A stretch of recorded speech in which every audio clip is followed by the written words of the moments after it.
Hello friends and welcome to the Southern Mountain Kitchen. Today we're going to make Italian sloppy joes.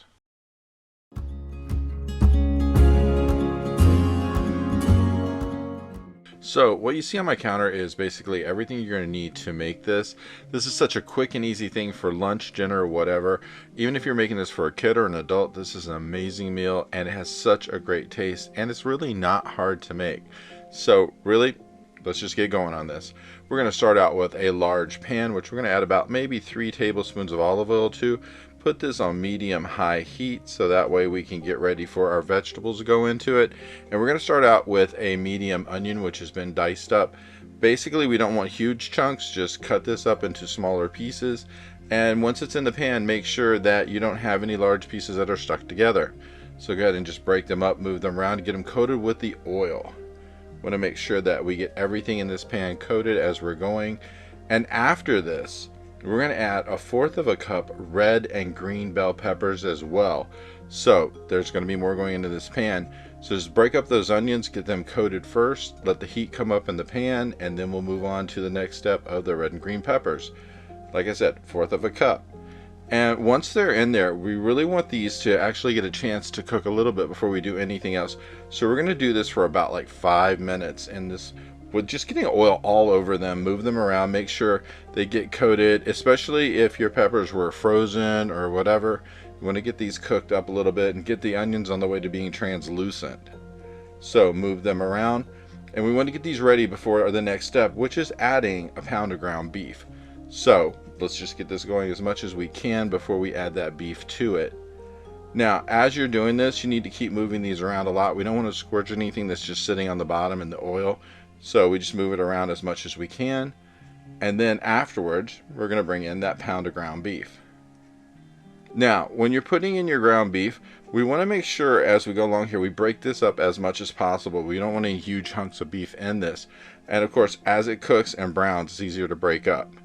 But we want to try to incorporate all of the peppers and onion and everything all together into the beef as we're cooking, so that way they get that flavor going on, because the beef will take on the flavor of all the vegetables, and it's just a wonderful thing. Plus the olive oil is going to help give it a little bit of a kick as well.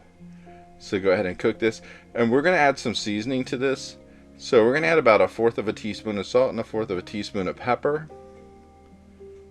And then afterwards, we're going to add in 2 teaspoons of chili powder. And that's going to give this a real kick. And once this is in here, we just want to mix this up and make sure that everything is combined together and that the seasoning makes it through everything, the vegetables, the beef, and all. Because we're going to cook this for anywhere from like 12 to 15 minutes to brown up that beef. So, and if it isn't brown completely by the time you get to that point, you need to keep going to get it brown before we add anything else to this.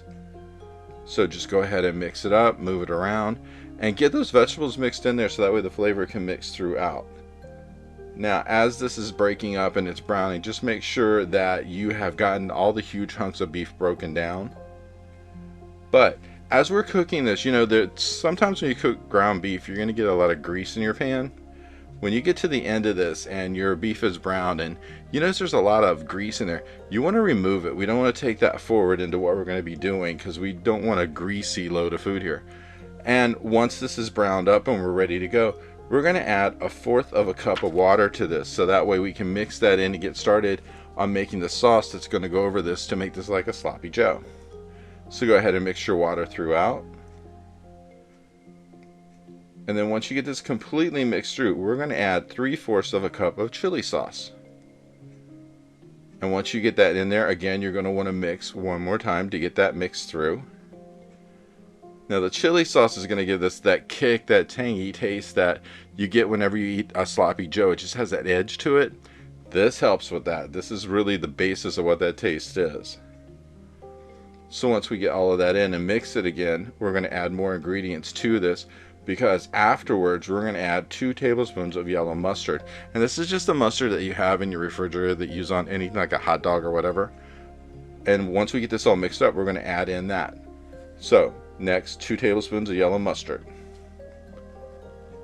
Now, as you're adding these ingredients, I like to mix to make sure everything gets totally incorporated, mixed throughout the whole thing, because we don't want one thing sitting in one place for too long. We want to mix it all together so everything, the beef gets all of this flavor. So once the mustard is in there, go ahead and mix it again, get everything stirred through. And we're going to actually turn the heat down to about medium at this point, because we want this to simmer for, I'd say, at least 15 minutes or more.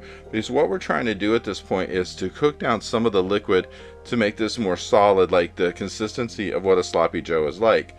But you need to cook out a little bit of the liquid. And then once it cools down, after you've like turned the heat off of this, eventually it will thicken even more. So that's the good thing about this. But you're gonna need that 15 minutes to basically let it cook, let some of the moisture get out of it, and then thicken up.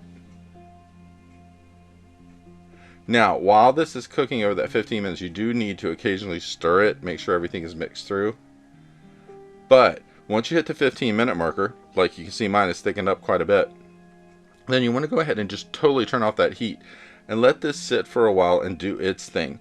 Because as we're getting ready to make the actual bread that's going to go underneath of this, it's going to have time to cool down a little bit, thicken up, and be ready to use when we come back to it. Good thing is it's going to stay warm, it's just going to actually thicken up.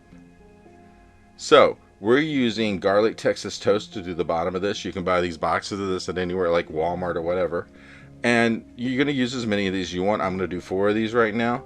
And we basically just want to put them on a foil lined pan, because we're going to bake them per the directions on the box.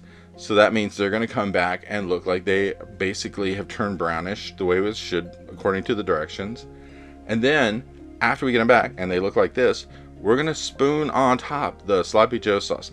Now, I'm going to warn you right now, they call it sloppy joes for a reason, because this stuff does go all over the place when you're trying to handle it. So just go ahead and scoop on as much as you think you can manage.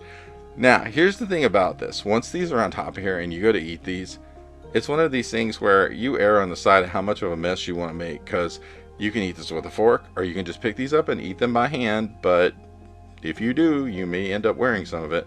So go ahead and just get these on here completely. And once we get the tops of these loaded, we're going to put mozzarella cheese on top to kind of glue it together a little bit. And mind you, this is still hot, so it's going to help the cheese melt a bit. But what you probably need to do is put it under the broiler for just a couple of minutes to melt the cheese once you have it on. And you can put as much cheese on top as you want. I suggest putting a decent amount on here, because it really gives it a kick of flavor with the sloppy joe, the cheese, and then the garlic Texas toast all together. This is just all amazing, but the cheese really is great on top of this. It just gives it that extra kick. So go ahead and load yours up, and then after you do that, go ahead, if you have to put them under the broiler, I suggest to do it just to give them a little bit of a golden top on it.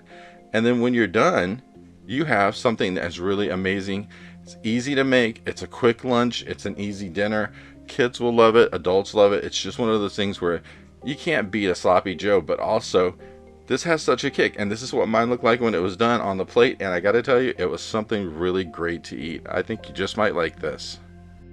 I hope you liked this video, and if you did, please like and subscribe. And if you get a chance, check out the Southern Mountain Kitchen website, where you can get a free recipe, check out the cookbooks available from the Southern Mountain Kitchen, and if you'd like to, you could order a cookbook at a discounted price, cheaper than Amazon, with shipping that is also cheaper than Amazon. So if you get a chance, check it out, and I hope you have a great day.